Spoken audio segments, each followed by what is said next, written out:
Okay. Okay. Thanks for jumping on here. We're going to spend some time talking about this particular transaction in Gilbert, which is a retail center refinance inline space with Troy Wording, who is a local commercial broker here in town. He's also a partner in this particular retail center and is the asset manager. And so, Troy, thanks for taking the time and walking us through this today. So, Troy, tell us first, just where is the location, this particular property that we're talking about today? So Warner and Lindsay, the retail center, is located at the southeast corner of Warner Road and Lindsay in Gilbert. Got it. And give me sort of the metrics of it, what's the square footage, how big of land are you on? From what I understand, it's inline space for in Albertson Center. So maybe you can give us just some of the specifics in terms of the, square footage and the size and things like that. Yeah, absolutely. So total size is 16,850 square feet. So it's inline retail space attached to an Albertsons anchor. We own all of the inline space that attaches to Albertsons going both directions. One of the wings, I suppose you could say, is about 10,000 square feet, and the other one's about 6,000. We've got 9 tenants, I believe. It's fully leased. And on this parcel, there are 1, 2, 3 pads and a gas station that are not owned by us, but we also manage the association. So we are staying on top of the parking and all the common areas on that corner. And Right. so, yeah, that's Great. the breakdown of it. Perfect. And then how did you come into this center? Like tell us a little bit about the story of how you came into it. How did you buy it? Just so we can get a little color on that. Yeah, no problem. So I've been doing leasing in this particular area of Gilbert for many years. So I've got the northwest corner that I sold to a doctor. It's a retail, not inline retail, kind of pad space.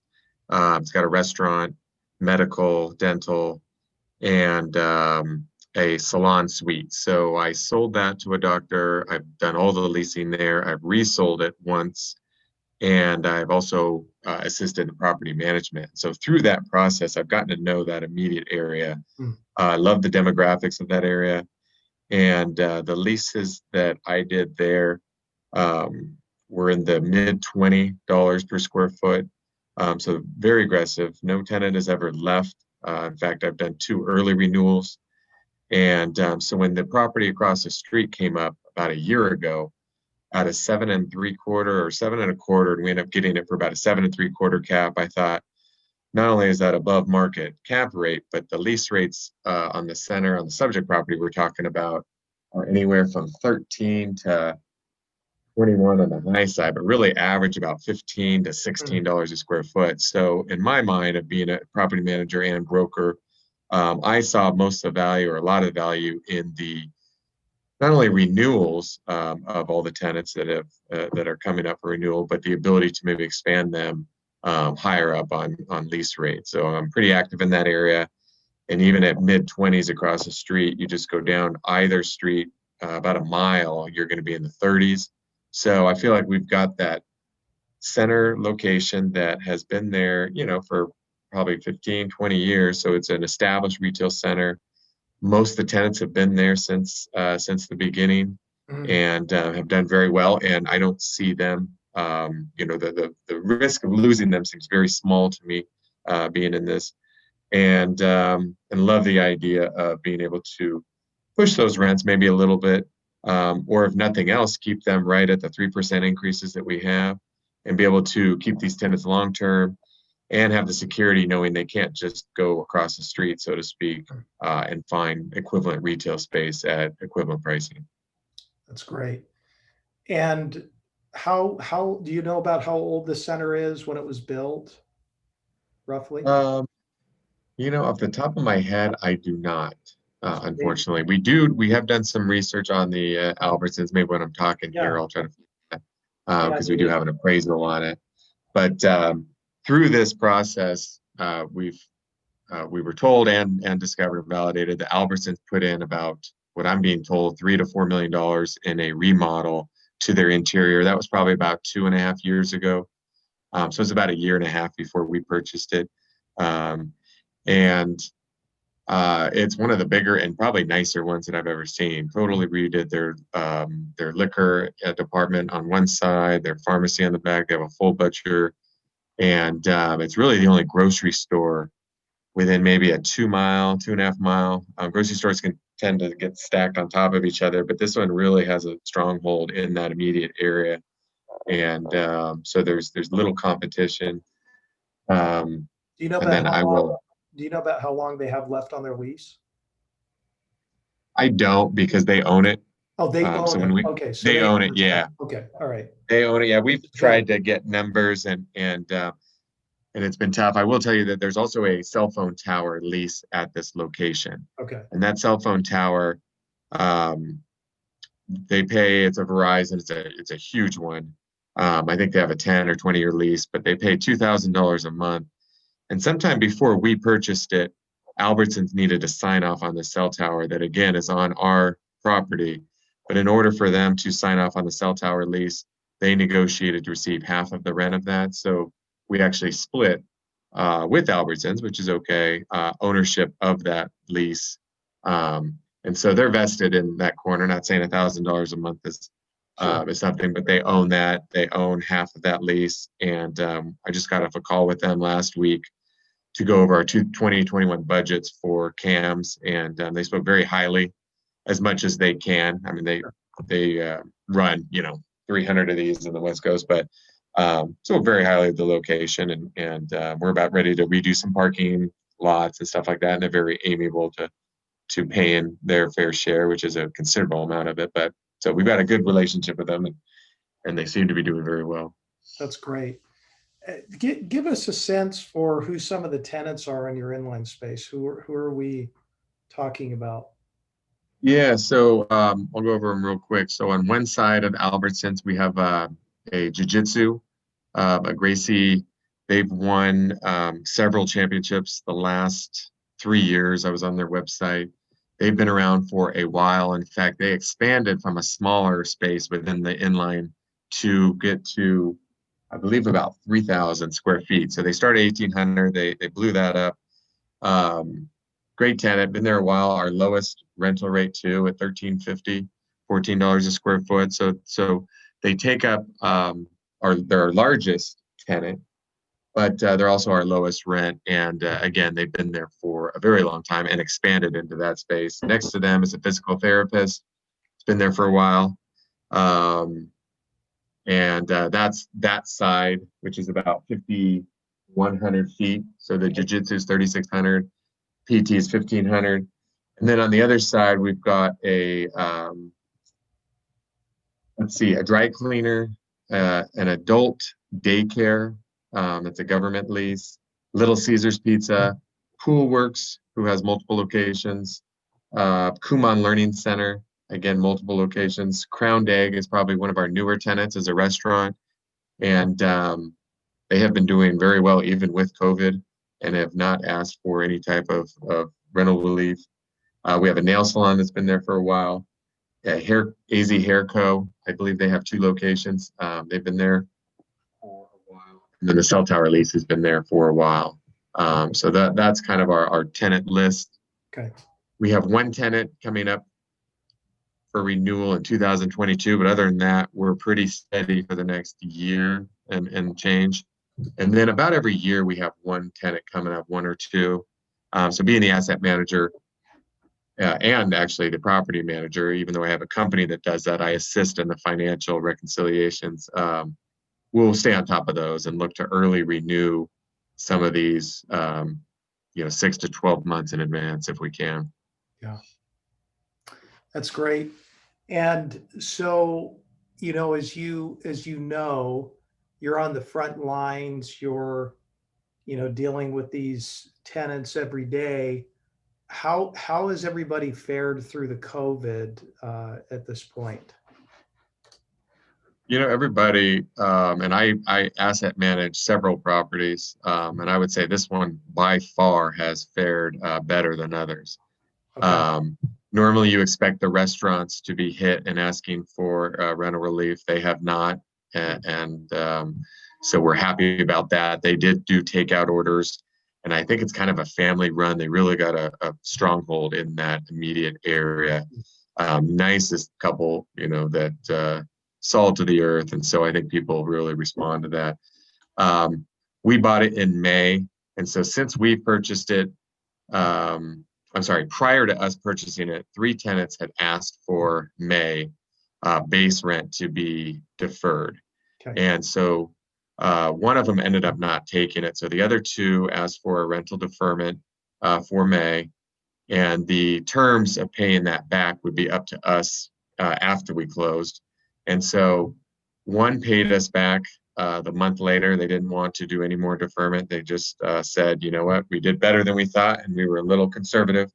Um, and the other Pool Works asked for a month, and we're looking at them paying us back in 2021 over the calendar year divided by 12 months. And that's what we were going to do for the other clients. So we really have that one outstanding Pool Works. And then the only one that's still struggling that we are assisting is the dry cleaner. Um, we have given them 50% off of their base rent to be deferred. Same concept of paying us back in 2021. So they're still paying their full triple nets, rental tax, and 50% of the base rent. And we've been doing that on a month-to-month basis. And he supplies us with his financials. He has two locations. And so we are trying to work with them to get them through the rest of the year at 50%. And so we'll see his December 1 billing here shortly to see if he needs December as well, or if we cut that off at that point. But that's the only one that's really outstanding or that we're feeling any sort of discussion with. The rest of them are really like clockwork. Do you do they get the sense that they're gonna, I mean, what would that look like? I mean, do you feel like if it just these continues, into the next year, that that's going to become an issue, or you get the sense that they're feeling good about things, or I think, I mean, I'm seeing an upward trend, which is good. okay, Call it July, August was probably for them. June, July, August was probably the hardest on them. People are not going to work, so they're not getting dry clean as much. I would say he was down 75%. And so he's creative. He started selling masks and he started doing some other things. But I see that now. I think he's up to 50%. So still not where he wants to be, but he's working with us to not only pay the half rent, but we're getting him on a payment plan. I will say that his lease is the one that's coming up next year towards the end of the year. And so, I've got a lot of things from my brokerage hat that I'm thinking about possibly getting Tide, which is one of the biggest laundromats around here right now, or dry cleaners. And I wouldn't say they're necessarily expanding. I think dry cleaning is getting hit across the board.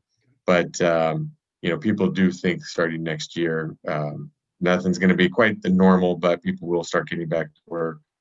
And he'll be back to his, kind of pre-COVID levels where, but, he's paying us $2,100 versus $3,300. So it's not a big leap for him to get him back to 100%. That's just, yeah, that's getting him, up a little bit. a So, little bit, but yeah. we're in constant communication with him. And again, we're trying to assist him, and it doesn't affect our NOI. Still looks very Yeah. strong with that. Are you, so the natural inclination on the lending side is, scary retail, meaning that, you've got a mass exodus and nobody's going to rent retail anymore. And, what's been your experience with this particular sub-region and this location? In Yeah, terms, I don't see that at all. In fact, I just did a lease on the other corner for $24 a square foot. Um, and it was built out retail on a 10-year lease. I did another one during COVID in May. probably the beginning of COVID, to a salon suites at $26 a square foot. So I don't see that at all. If Okay. anything, I see the opposite. I see lease rates going crazy. I've got a couple other doctors and retailers that I represent in the beauty industry that everyone's perception is, hey, let's go get a property. There's gonna be a lot of people, mass exodus. We're gonna be able to steal it. And I said, not only you're not gonna steal it, you're probably gonna pay, even more than you think that you should. So I certainly haven't seen that. We're obviously fully leased. The pad space, they just did a medical lease there. I think they said it was 2020, yeah, maybe it was 21, to Banner. So you have national tenants moving here. And again, just down the street at that new retail center, $38 a foot, they're already 50% pre-leased and they haven't even started building. So I don't know. I guess I'm very bullish and I haven't seen what that is certainly in the submarket. But Gilbert is number one in every statistic. People are moving there. It's affordability. Um, we think we're actually bullish that people are going to have a hard time paying $38 rents. And so if we do end up with a vacancy, we're going to be a perfect center for people to come in that can cut their rent in half. And we welcome them. We're very knowledgeable in releasing, knowledgeable in securing good leases for landlords, but win-win scenarios. That's great. And what did you guys pay for the center? We paid 3.75 million, Okay. which was $222 a square foot, which Okay. which I really liked. Everything else we were looking at was above 300, and in my world, less is more, and real estate comes down to price per foot. So I like the price per foot. Okay. No deferred maintenance, and triple nets are low. We're at $5.92. It's another huge advantage right across the street. Yeah. I got to tell people it's $7.25. So, we'll keep that very lean. Being on the ownership side Yeah. helps because I'm thinking it not just for making a brokerage fee. I'm really thinking of it as a long-term investment for our investors. And did you end up doing a carryback loan? Because we're doing a refinance, no cash out type of thing, right? Correct. Yeah. So we got stuck in COVID. And so we had a Sure. CMBS loan that was approved. And honestly, we signed and was ready to fund. And the borrower needed an extra week due to COVID to extract some of his funds. And that week was when everything just went from, 100 to zero, Yep. and it was gone. I mean, in a blink of an eye, it was gone. And so we worked with the seller. They owned this asset free and clear. So they gave us a year carryback at 4%, interest only to start, and now fully amortized. So we are, we're anxious to get a longer term loan. This is a longer term deal for us. And if anything, we want to buy properties just like this, and they're very difficult to find. Yeah. Yeah, you guys did a really good job. So, in the center, because it sounds like you've got, good demographics, good traffic, good anchor. You've got a submarket that really doesn't have a lot of vacancy at all and has good solid rents. So, I know you guys ran into a little bit of a, just observation information about the dry cleaner. So why don't you share just the environmental element that happened there, and then we can kind of walk through what you guys did, and so that it's in Mhm. a position of being safe. Yeah, no problem. So when we purchased this, we were in receipt of a phase two that was done in 2011, um, and a phase one. And so that phase two actually did not show any issues with the environmental. The issues that do come from dry cleaners is PCE gas, and it's from these machines. They're somewhat antiquated, I would say. I think I've done some research, maybe 25% of dry cleaners still use these machines. And so during that, Wells Fargo did a phase one. And part of that phase one was identifying that we do have a dry cleaner, we do have a machine that has PCE or uses PCE. And so they ordered a phase two. And so that phase two came back, and it did not show any PCE in the soil, which was the same as in 2011. However, it did show PCE in gas form. And I'm not going to talk super intelligently about this, but I have learned a lot through this process that underneath this machine, there was PCE levels that were found that were above what is considered, I guess, whatever the benchmark is for PCE gas. So we did some additional testing after that. I think we bore maybe 3 or 5 new holes. The group before us in 2000 and maybe 17 did similar testing, and we found that a high concentration of this gas, this PCE gas, is beneath the machine, which was to be expected.